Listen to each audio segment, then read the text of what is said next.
সাকিব আল হাসানের ব্যাপারে আমার মনে হয় মাননীয় প্রধান উপদেষ্টা, মাননীয় আইন উপদেষ্টা এবং মাননীয় ক্রীড়া উপদেষ্টা খুব স্পষ্টভাবে বলেছেন বাংলাদেশ সরকার থেকে যেই ক্লিয়ার মেসেজটা আছে, যেই মামলাগুলো হয়েছে এই ব্যাপারে কাউকে অন্যায়ভাবে হেনস্থা করা হবে না।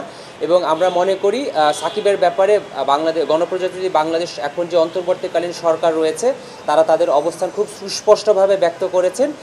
ইনজুরি সমস্যা না থাকলে এবং সিলেকশন জড়িত কোনো ইস্যু যদি না থাকে, এখন পর্যন্ত সাকিব আল হাসানের বাংলাদেশে যে হোম সিরিজ আছে এটা না খেলার কোনো কারণ আমি ব্যক্তিগতভাবে দেখছি না। সিলেকশন কমিটির দায়িত্ব, সামনে সিলেকশন, এই সিরিজের সিলেকশন যখন হবে তখন সিলেক্টররা টিম যখন ঘোষণা করবেন তখন কোন প্লেয়ার থাকবেন বা কোন প্লেয়ার থাকবেন না সেটা সম্পর্কে আমরা জানতে পারবো।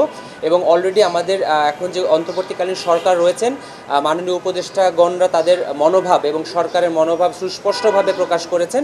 আমি ব্যক্তিগতভাবে কোনো সংশয় দেখছি না। আমরা নর্মালি এটা খুবই রেগুলার প্র্যাকটিস হিসেবে দেখি। এর আগে অস্ট্রেলিয়া, তারপর ইংল্যান্ড, নিউজিল্যান্ড তাদের প্রতিনিধি দল পাঠায়, এবার সাউথ আফ্রিকা পাঠিয়েছে। খুবই রুটিন একটা রেগুলার একটা প্রোগ্রাম ছিল।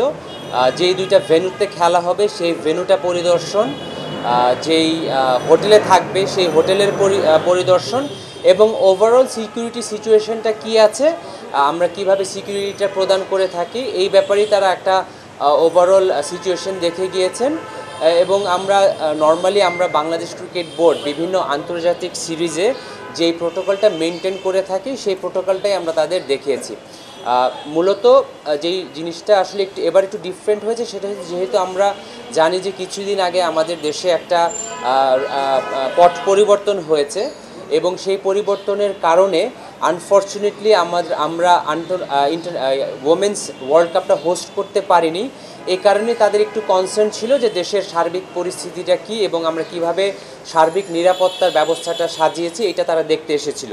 সাউথ আফ্রিকা থেকে এর আগে কোনো সময় কোনো প্রতিনিধি দল আসেনি, কিন্তু যেহেতু রিসেন্টলি আমরা ওয়ার্ল্ড কাপটা অর্গানাইজ করতে পারিনি এই জন্য তারা আবার নতুনভাবে ওভারঅল আমাদের অ্যারেঞ্জমেন্টটা দেখতে এসেছে। ব্যক্তিগতভাবে এবং অন বিহাফ অফ বিসিবি দায়িত্ব নিয়ে এতটুকু বলতে পারি, বাংলাদেশ ক্রিকেট বোর্ড যখনই কোনো আন্তর্জাতিক টুর্নামেন্ট অর্গানাইজ করে এই ইভেন্টটা শুধুমাত্র বাংলাদেশ ক্রিকেট বোর্ডের থাকে না, এটা বাংলাদেশ গণপ্রজাতন্ত্রী বাংলাদেশ সরকার রেসপন্সিবিলিটি নেয়, বাংলাদেশের সমস্ত মানুষ রেসপন্সিবিলিটি নেয়। তো আমরা খুব দৃঢ়ভাবে বিশ্বাস করি ওভারঅল গত 2 দিনের যে আমাদের প্রোগ্রাম ছিল এই প্রোগ্রামের পর কারোরই অ্যাটলিস্ট বাংলাদেশের সার্বিক পরিস্থিতি এবং বাংলাদেশের ক্রিকেট বোর্ড এবং বাংলাদেশ গভর্নমেন্ট এজেন্সির যে নিরাপত্তা ব্যবস্থা রয়েছে এটা নিয়ে কারোরই কোনো সংশয় থাকা উচিত না, বা আমি মনে করি থাকবে না ইনশাল্লাহ। গত 7 দিন 14 দিনে বাংলাদেশে কি খুব আনইউজুয়াল বড় পরিস্থিতিতে আমরা কিছু দেখেছি?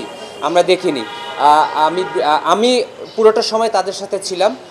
এয়ারপোর্ট থেকে হোটেল, হোটেল থেকে এয়ারপোর্ট, মাঠ থেকে হোটেল, আমি কোথাও কোনো আনইউজুয়াল কিছু দেখিনি। সো আমার মনে হয় না তারা কোনো আনইউজুয়াল কিছু পিক করেছেন, বা আনইউজুয়াল কিছু তো হয়নি, কেন পিক করবেন? মূলত আমাদের যেই ড্রিলটা আমরা গত 2-3 দিন ড্রাই রান এবং আজকে ওয়েট রান করেছি, এইটা বাংলাদেশ ক্রিকেট বোর্ড যখনই কোনো আন্তর্জাতিক সিরিজ আয়োজন করে থাকে এইটা আমাদের একেবারে রেগুলার একটা ড্রিল। তো এই প্রিপারেশনটা আমাদের সব সময় থাকে।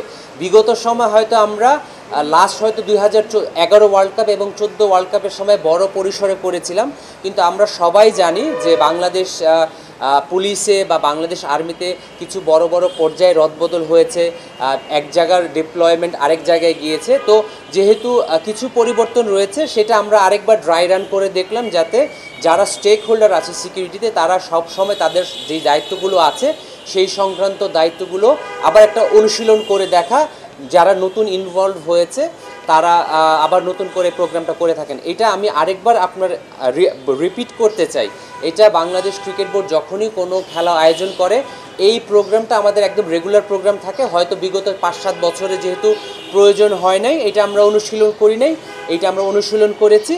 এবং ওরা যেহেতু সার্বিকভাবে আমাদের নিরাপত্তা অ্যারেঞ্জমেন্টটা দেখতে চেয়েছিল, এটার পার্ট হিসেবে আমরা শো করেছি। 4 সদস্যের মধ্যে রয়েছে রোরি স্টেইন ছিলেন, উনি সাউথ আফ্রিকা ক্রিকেট বোর্ডের সিকিউরিটি কনসালটেন্ট। সিভুয়েলা এসেছিলেন, উনি cricket operations manager. Brian condo এসেছিলেন, উনি মূলত টিমকে সিকিউরিটি পার্সোনাল হিসাবে টিম বা সাউথ আফ্রিকার টিম যখন আসবেন তারা করবেন। এবং ফারহান বেহারদিন এসেছিলেন। ফারহান বেহারদিন কিছুদিন আগ পর্যন্ত সাউথ আফ্রিকান আন্তর্জাতিক ক্রিকেটার ছিলেন, উনি এখন সাউথ আফ্রিকা প্লেয়ার অ্যাসোসিয়েশনের অপারেশন ম্যানেজার হিসেবে এসেছেন। উনি প্লেয়ারদের প্রতিনিধি হিসেবে এসেছিলেন, এই 4 জন এসেছিলেন। ওভারঅল অবজারভেশন, আমি যতটুকু তাদের কাছ থেকে তাদের সাথে কথাবার্তার মধ্যে পিক করতে পেরেছি, তারা খুবই সন্তুষ্টি প্রকাশ করেছেন। তারা বারবার Bangladesh cricket board, Bangladesh police, Bangladesh army, navy, air force, RAB, SB এবং ফায়ার সার্ভিস এবং সিভিল ডিফেন্স এবং ওভারঅল বাংলাদেশ ক্রিকেট বোর্ডকে তারা ধন্যবাদ জানিয়েছেন। ও এত অল্প সময়ের মধ্যে এতগুলো আয়োজন আমরা করতে পেরেছি। এবং আমার তাদের সাথে কথাবার্তা বলে বা তাদের আচার আচরণ যেটুকু মনে হয়েছে, তারা বেশ সন্তুষ্ট। তারা এখন দেশে ফেরত যাবেন এবং তারা ফাইনাল রিপোর্টটা দিবেন। এর মধ্যে আমরা ইন্টারনাল কাজগুলো সেরে ফেলবো ইনশাল্লাহ।